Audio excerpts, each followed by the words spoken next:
ಮನೆಯಲ್ಲಿ TV on ಮಾಡುವಾಗ ಅಥವಾ ರಿಮೋಟ್ ಕಂಟ್ರೋಲ್ ಕಾರ್ ಚಾರ್ಜ್ ಮಾಡುವಾಗ ವೈರ್ ನಾವೆಲ್ಲರೂ ಗಮನಿಸಿರ್ತೀವಿ ಅಲ್ವಾ?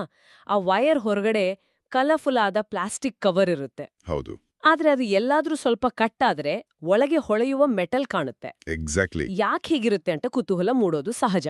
ಹಾ, ಬನ್ನಿ, ನಮ್ಮ ಇವತ್ತಿನ ಈ ಸೋರ್ಸ್ ಮೆಟೀರಿಯಲ್ನ ಡೀಪ್ ಡೈವ್ ಚರ್ಚೆಯಲ್ಲಿ ಎಲೆಕ್ಟ್ರಿಸಿಟಿ ಹೇಗೆ ಪ್ರಯಾಣ ಮಾಡುತ್ತೆ ಅನ್ನೋದನ್ನ ಅರ್ಥ ಮಾಡ್ಕೊಳ್ಳೋಣ. ಖಂಡಿತ. ಈ ನೋಟ್ಸ್ ಪ್ರಕಾರ ಒಳಗಿರುವ ಮೆಟಲ್ನ ನಾವು ಕಂಡಕ್ಟರ್ಸ್ ಅಂತ ಕರಿತೀವಿ. ಹೌದು, ಕಾಪರ್ ಅಥವಾ ಅಲ್ಯೂಮಿನಿಯಂ ಇವೆಲ್ಲ ಕಂಡಕ್ಟರ್ಸ್ ಅಲ್ವಾ? ಆದ್ರೆ ನನ್ಗೊಂದು ಡೌಟ್ ಇದೆ. ಹೇಳಿ. ಅದೇನು ಡೌಟ್? ಈ ಕಂಡಕ್ಟರ್ಸ್ ಮೂಲಕನೇ ಎಲೆಕ್ಟ್ರಿಸಿಟಿ ಯಾಕೆ ಹೋಗ್ಬೇಕು? ಅಂದ್ರೆ ಒಂದು ದಾರ ಅಥವಾ ಹಗ್ಗದ ಮೂಲಕ ಯಾಕೆ ಪಾಸ್ ಆಗಲ್ಲ? ಒಳ್ಳೆ ಪ್ರಶ್ನೆ. ಅದಕ್ಕೆ ಕಾರಣ ಆಟಮ್ಸ್ ಮತ್ತು ಎಲೆಕ್ಟ್ರಾನ್ಸ್.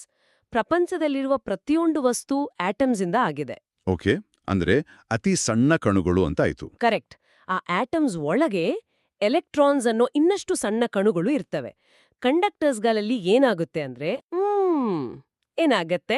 ಈ ಎಲೆಕ್ಟ್ರಾನ್ಸ್ಗಳಿಗೆ ಸಿಕ್ಕಾಪಟ್ಟೆ ಎನರ್ಜಿ ಇರುತ್ತೆ. ಅವು ಒಂದು ಆಟಮಿಂದ ಇನ್ನೊಂದು ಆಟಮ್ಗೆ ಬಹಳ ಸುಲಭವಾಗಿ ಜಿಗಿತಾವೆ. ಓಹೋ, ಅಂದ್ರೆ ಇದು ಪಾಸಿಂಗ್ ದ ಪಾರ್ಸಲ್ ಆಟ ಆಡ್ದ ಹಾಗೆ ಅಲ್ವಾ? ಒಂದ್ ಎಲೆಕ್ಟ್ರಾನ್ ಇನ್ನೊಂದಕ್ಕೆ ಎನರ್ಜಿ ಪಾಸ್ ಮಾಡ್ತಾ ಹೋಗುತ್ತಾ? ಹೌದು ಹೌದು, ಎಕ್ಸಾಕ್ಟ್ಲಿ. ಯಾವುದೇ ತಡೆ ಇಲ್ಲದೆ ಓಪನ್ ಹೈವೇನಲ್ಲಿ ಓಡೋ ಹಾಗೆ ಸುಮ್ ಅಂತ ಮುಂದಕ್ಕೆ ಹೋಗ್ತವೆ. ಅಷ್ಟು ಫಾಸ್ಟ್ ಆಗಿ? ಈ ಎಲೆಕ್ಟ್ರಾನ್ಸ್ ಹರಿಯೋದನ್ನೇ ನಾವು ಎಲೆಕ್ಟ್ರಿಸಿಟಿ ಅಂತ ಕರೆಯೋದಲ್ವಾ? ನಿಜ. ಈ ಎಲೆಕ್ಟ್ರಾನ್ಸ್ ಎಷ್ಟು ವೇಗವಾಗಿ ಓಡ್ತಾವಂದ್ರೆ ನಾವು ಸ್ವಿಚ್ ಹಾಕಿದ ತಕ್ಷಣ ಫ್ಯಾನ್ ತಿರುಗಲು ಶುರುವಾಗುತ್ತೆ. ವಾವ್! ಆದ್ರೆ ಇಲ್ಲೊಂದು ದೊಡ್ಡ ಪ್ರಾಬ್ಲಮ್ ಇದೆ. ಈ ಎಲೆಕ್ಟ್ರಾನ್ಸ್ ಆ ಮೆಟಲ್ ಒಳಗೆ ಅಷ್ಟು ವೇಗವಾಗಿ ಓಡಾಡುವಾಗ ನಾವು ಆ ವೈರ್ ಮುಟ್ಟಿದ್ರೆ ನಮಗೆ ಶಾಕ್ ಹೊಡಿಯಲ್ವಾ? ಅದೇ ಮುಖ್ಯವಾದ ಪಾಯಿಂಟ್. ಟಿವಿ ಪ್ಲಗ್ ಹಾಕುವಾಗ ನಾವು ಸೇಫ್ ಆಗಿರೋದಕ್ಕೂ ಒಂದು ಕಾರಣ ಇದೆ. ಆ ಕಾರಣನೇ ಆ ವೈರ್ ಹೊರಗಡೆ ಇರೋ ಪ್ಲಾಸ್ಟಿಕ್ ಕವರ್ ಅಲ್ವಾ? ಎಕ್ಸಾಕ್ಟ್ಲಿ. ನಮ್ಮ ಸೋರ್ಸಲ್ಲಿ ಇದಕ್ಕೆ ಇನ್ಸುಲೇಟರ್ಸ್ ಅಂತ ಕರೀತಾರೆ. ಓಹೋ, ಇನ್ಸುಲೇಟರ್ಸ್ ಅಂದ್ರೆ ಪ್ಲಾಸ್ಟಿಕ್ ಅಥವಾ ರಬ್ಬರ್ ಇವೆಲ್ಲ ಇನ್ಸುಲೇಟರ್ಸಾ? ಹೌದು.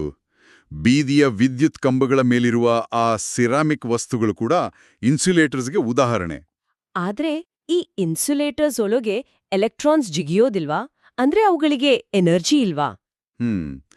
ಅವುಗಳಲ್ಲಿ ಎಲೆಕ್ಟ್ರಾನ್ಸ್ ಇರುತ್ತವೆ, ಆದ್ರೆ ಅವು ತಮ್ಮ ಆಟಮ್ಸ್ಗಳಿಗೆ ಬಹಳ ಭದ್ರವಾಗಿ ಅಂಟ್ಕೊಂಡಿರ್ತವೆ. ಅಂದ್ರೆ ಕಂಡಕ್ಟರ್ಸ್ನಲ್ಲಿರೋ ಎಲೆಕ್ಟ್ರಾನ್ಸ್ ತರಹ ಆರಾಮಾಗಿ ಓಡಾಡಲು ಸಾಧ್ಯವಿಲ್ಲ ಅಂತಾಯ್ತು. ಕರೆಕ್ಟ್. ಕ್ಲಾಸ್ ರೂಮ್ನಲ್ಲಿ ಕಟ್ಟುನಿಟ್ಟಾದ ಟೀಚರ್ ಇದ್ದಾಗ ಮಕ್ಕಳು ತಮ್ಮ ಜಾಗ ಬಿಟ್ಟು ಏಳ್ದೆ ಸುಮ್ನೆ ಕೂರ್ತಾರಲ್ಲ ಹಾಗೆ. ಭಾರಿ ಒಳ್ಳೆ ಎಕ್ಸಾಂಪಲ್. ಅಂದ್ರೆ ಇನ್ಸುಲೇಟರ್ಸ್ ಒಂದು ಭದ್ರವಾದ ಗೋಡೆ ತರ ಕೆಲಸ ಮಾಡ್ತವೆ. ಒಳಗಿರುವ ಎಲೆಕ್ಟ್ರಿಸಿಟಿ ಹೊರಗೆ ಬರದಂತೆ ತಡೀತವೆ. ಹೌದು. ಆ ಮೂಲಕ ನಮ್ಗೆ ಶಾಕ್ ಹೊಡೆಯದಂತೆ ಕಾಪಾಡ್ತವೆ. ಅದಕ್ಕೆ ಅಲ್ವಾ ಈ ಎಲೆಕ್ಟ್ರಿಷಿಯನ್ಸ್ ಯಾವಾಗ್ಲೂ ಆ ದಪ್ಪನೆಯ ರಬ್ಬರ್ ಗ್ಲವ್ಸ್ ಹಾಕ್ಕೊಳ್ತಾರೆ? ಖಂಡಿತ. ಕಂಡಕ್ಟರ್ಸ್ ವಿದ್ಯುತ್ ಹರಿಯಲು ದಾರಿ ಮಾಡಿಕೊಟ್ರೆ ಆ ಇನ್ಸುಲೇಟರ್ಸ್ ಆ ವಿದ್ಯುತ್ತನ್ನು ಒಂದು ಎಲ್ಲೆಯೊಳಗೆ ಕಟ್ಟಿ ಹಾಕ್ತವೆ. ಇದೆಲ್ಲ ಕೇಳಿದ್ಮೇಲೆ ಒಂದು ಸೈನ್ಸ್ ಎಕ್ಸ್ಪೆರಿಮೆಂಟ್ ಮಾಡ್ಬೇಕು ಅನ್ನಿಸ್ತಾ ಇದೆ. ಮನೆಯಲ್ಲಿರೋ ವಸ್ತು ಕಂಡಕ್ಟರ್ ಹೌದೋ ಅಲ್ವೋ ಅಂತ ಕಂಡುಹಿಡಿಯಲು ಏನಾದ್ರೂ ದಾರಿ ಇದೆಯಾ? ಖಂಡಿತ ಇದೆ. ಈ ನೋಟ್ಸ್ನಲ್ಲಿ ಒಂದು ಮಸ್ಟ್ ಐಡಿಯಾ ಕೊಟ್ಟಿದ್ದಾರೆ. ಒಂದು ಸಿಂಪಲ್ ಸರ್ಕ್ಯೂಟ್ ಮಾಡಿ ಅದರ ಮಧ್ಯೆ ಒಂದು ಸಣ್ಣ ಗ್ಯಾಪ್ ಬಿಡಬೇಕು. ಓಕೆ, ಇದನ್ನ ಕಂಡಕ್ಷನ್ ಟೆಸ್ಟರ್ ಅಂತ ಕರೀತಾರೆ ಅಲ್ವಾ? ಹೌದು. ಆ ಗ್ಯಾಪ್ನಲ್ಲಿ ಬೇರೆ ಬೇರೆ ವಸ್ತುಗಳನ್ನ ಇಟ್ಟು ಟೆಸ್ಟ್ ಮಾಡೋದಕ್ಕೆ ಲ್ಯಾಂಪ್ ಗ್ಲೋ ಟೆಸ್ಟ್ ಅಂತಾರೆ. ಅರ್ಥ ಆಯ್ತು. ಆ ಸರ್ಕ್ಯೂಟ್ ಮಧ್ಯೆ ಇರೋ ಗ್ಯಾಪ್ನಲ್ಲಿ ಅಡ್ಗೆ ಮನೆಯಿಂದ ಒಂದು ಮೆಟಲ್ ಸ್ಪೂನ್ ತಂದಿಟ್ರೆ ಏನಾಗುತ್ತೆ? ನೀವೇ ಗೆಸ್ ಮಾಡಿ ಏನಾಗ್ಬೋದು ಅಂತ. ಅದರಲ್ಲಿರೋ ಎಲೆಕ್ಟ್ರಾನ್ಸ್ ಸುಲಭವಾಗಿ ಜಿಗಿಯುತ್ತವೆ. ಆ ಗ್ಯಾಪ್ ಮುಚ್ಚೋಗಿ ಎಲೆಕ್ಟ್ರಿಸಿಟಿ ಹರಿಯುತ್ತದೆ. ಆಗ ಬಲ್ಬ್ ಬೆಳಗುತ್ತದೆ. ಪರ್ಫೆಕ್ಟ್. ಬಲ್ಬ್ ಬೆಳಗಿದ್ರೆ ಅದು ಕಂಡಕ್ಟರ್. ಸರಿ. ಆದ್ರೆ ಅದೇ ಗ್ಯಾಪ್ನಲ್ಲಿ ಪೆನ್ಸಿಲ್ ಬಾಕ್ಸ್ನಲ್ಲಿರೋ ಆ ಪ್ಲಾಸ್ಟಿಕ್ ರೂಲರ್ ಇಟ್ರೆ ಏನಾಗುತ್ತೆ? ಏನಾಗುತ್ತೆ ಅಂದ್ರೆ ಅವು ಇನ್ಸುಲೇಟರ್ಸ್ ಅಲ್ವಾ, ಅವುಗಳಲ್ಲಿ ಎಲೆಕ್ಟ್ರಾನ್ಸ್ ಜಾಗ ಬಿಟ್ಟು ಕದಲೋದಿಲ್ಲ.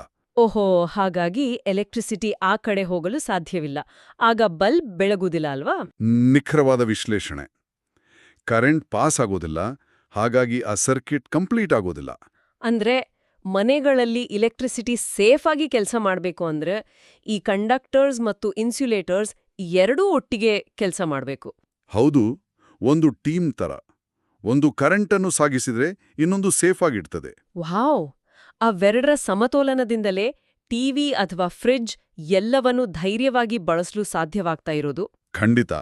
ಈ ಡೀಪ್ ಡೈವ್ ಮೂಲಕ ಆ ಬಣ್ಣ ಬಣ್ಣದ ವೈರ್ ಒಳಗಿನ ರಹಸ್ಯ ಈಗ ಸ್ಪಷ್ಟವಾಗಿದೆ ಅಂತ ಅಂದ್ಕೊಳ್ತೀನಿ. ಹೌದು. ಆದ್ರೆ ಮುಗಿಸುವ ಮುನ್ನ ಎಲ್ಲರಿಗೂ ಒಂದು ಸಣ್ಣ ಪ್ರಶ್ನೆ. ಮೆಟಲ್ ಅಂದ್ರೆ ಕಂಡಕ್ಟರ್ ಮತ್ತು ಪ್ಲಾಸ್ಟಿಕ್ ಅಂದ್ರೆ ಇನ್ಸ್ಯುಲೇಟರ್ ಅಂತ ನಮ್ಗೆಲ್ಲ ಗೊತ್ತಾಯ್ತು. ಹೌದು, ಗೊತ್ತಾಯ್ತು. ಆದ್ರೆ ಮುಂದೇನು? ಆದ್ರೆ ಮರದಿಂದ ಮಾಡಿದ ಸ್ಕೇಲ್ ಅಂದ್ರೆ ವುಡನ್ ಸ್ಕೇಲ್ ಏನಾಗಿರಬಹುದು? ಅದರಲ್ಲಿ ಇಲೆಕ್ಟ್ರಾನ್ಸ್ ಜಿಗಿಯುತ್ತವಾ ಅಥವಾ ಸುಮ್ನೆ ಕೂರುತ್ವಾ? ಪ್ರತಿಯೊಬ್ಬರೂ ಇದ್ರ ಬಗ್ಗೆ ಯೋಚನೆ ಮಾಡಬೇಕು.